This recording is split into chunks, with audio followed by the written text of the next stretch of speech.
Shalom, selamat berjumpa lagi dengan saya. Baik, kita lanjutkan topik kita tentang apa tandanya nabi palsu. Ini bagian kedua. Ya, lalu Iga ini berkata, oh iya ya. Jadi kalau zaman perjanjian lama itu untuk mengenali nabi palsu itu seperti itu ya Pak, tandanya ya Pak ya. Yakni mereka tidak diutus Tuhan, bilang diutus Tuhan ya. Lalu nubuat palsu nggak terjadi gitu ya Pak. Lalu hidupnya tidak sesuai firman Allah, yaitu campur-campur ya, menyembah Bapa atau menyembah Tuhan, juga menyembah dewa-dewi misalnya Baal gitu ya Pak ya. Ketika tandanya adalah tidak bisa membuktikan bahwa yang disembah itu ada gitu ya Pak ya. Itu tandanya dalam tandanya nabi palsu dalam perjanjian lama ya Pak. Kalau di zaman perjanjian baru ini bagaimana Pak cara mengetahui atau tandanya bahwa ia itu adalah nabi palsu atau asli Pak? Saya jawab, ya kalau di zaman perjanjian baru ini untuk mengenal nabi palsu ya pertama kita harus lihat buahnya aja ya. Sesuai apa yang dikatakan oleh Tuhan Yesus di Matius 7 ayat 20 ini ya, demikian bunyi firman Allah. Jadi dari buahnya lah kamu akan mengenal mereka. Ya, jadi maksudnya buah di sini adalah perkataan atau ajarannya dan perbuatan orang itu sesuai atau tidak dengan Alkitab. Kalau sesuai ya itu berarti nabi asli ya. Kalau tidak sesuai ya jelas itu nabi palsu, kan begitu gampang ya. Jadi lihat aja perkataannya, omongannya atau ajarannya dan tingkah lakunya atau perbuatannya itu sesuai apa tidak dengan Alkitab.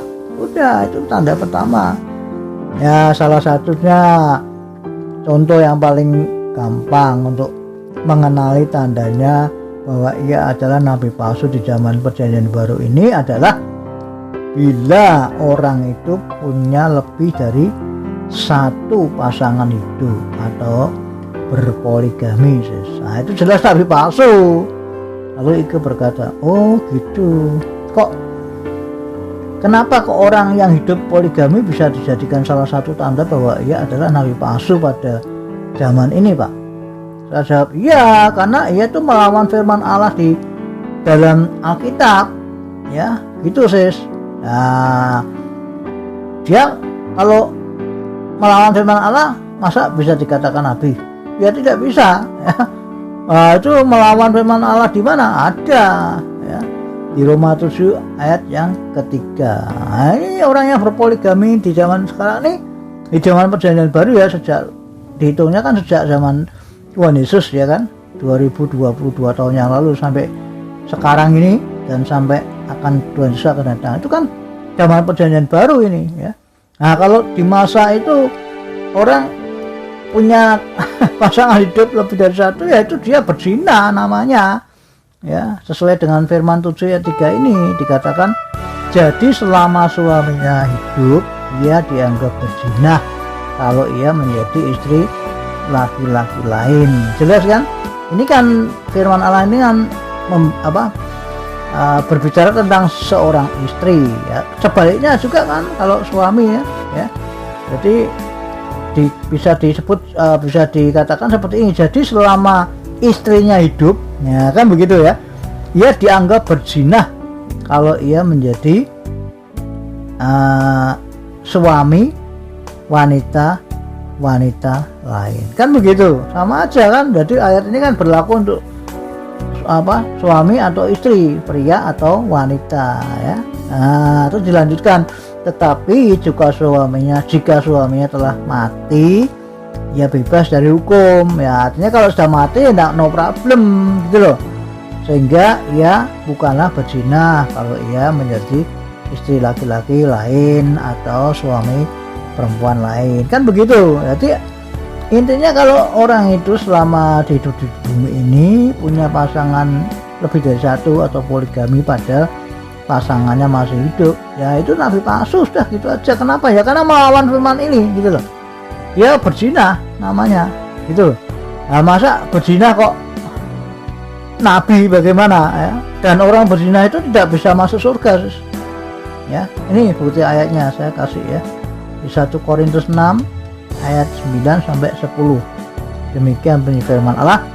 Atau tidak tahukah kamu bahwa orang-orang yang tidak adil tidak akan mendapat bagian dalam kerajaan Allah? Nah, ini orang tidak adil, jelas tanda pertama ya.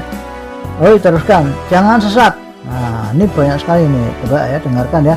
Orang cabul, pertama orang cabul. Kedua, penyembah berhala. Nah, itu ya. Orang berzina, jelas ini masuk ya kan. Banci, nah, itu laki tidak, perempuan tidak. Orang pemburit, nah ini nanti lihat kamus nih ya, pemburit itu apa ini. Lalu apalagi pencuri ya, orang kikir, pemabuk, pemfitnah, dan penipu tidak akan mendapat bagian dalam kerajaan Allah. Nah, jelas kan? Jadi masa orang berzina disebut nabi ya, artinya orang poligami kan disebut berzina karena melawan firman di Roma tadi kan. Jelas ya maksudnya ya. Nah, itu salah satu tandanya kan gampang ya. Lalu Ike berkata, oh iya ya, tidak terpikirkan selama ini sahabat. Ternyata salah satu tandanya yang paling gampang adalah kalau orang itu meskipun punya histori yang hebat dalam hidupnya ya, mungkin pernah ketemu malaikat dan sebagainya, tapi kalau ternyata dia poligami ya, itu bukan nabi asli ya Pak ya, karena melawan firman Allah itu ya Pak ya. Iya, jadi hal itu bisa dibuat salah satu patokan ya Pak untuk mengenali siapa nabi palsu di zaman perjanjian baru ini ya Pak. Saya jawab, iya sih, saya itu yang berkata kan bukan saya loh ya, melainkan firman Allah atau Alkitab sih, bahwa selama hidup dia punya lebih dari satu itu atau poligami itu disebut berzina gitu loh. Nah, itu aja tandanya paling gampang kan. Itu saya kan hanya mengutip apa yang Tuhan Yesus katakan atau Alkitab katakan, bukan menurut saya. Kalau menurut saya ya nggak usah percaya gitu loh. Tapi ini yang saya bacakan ini adalah firman Allah atau Alkitab. Jadi menurut Alkitab atau firman Allah gitu loh. Artinya apa? Artinya pasti benar sih gitu, paham ya? Lalu Ike berkata, oh gitu, ya. Jadi salah satu tanda bahwa ia adalah nabi palsu atau orang aspal di zaman perjanjian baru ini adalah bila ia hidup berpoligami ya Pak ya. Oke, paham Pak. Saya jawab gampang kan untuk mengetahui nabi palsu atau orang aspal di zaman perjanjian baru ini sis.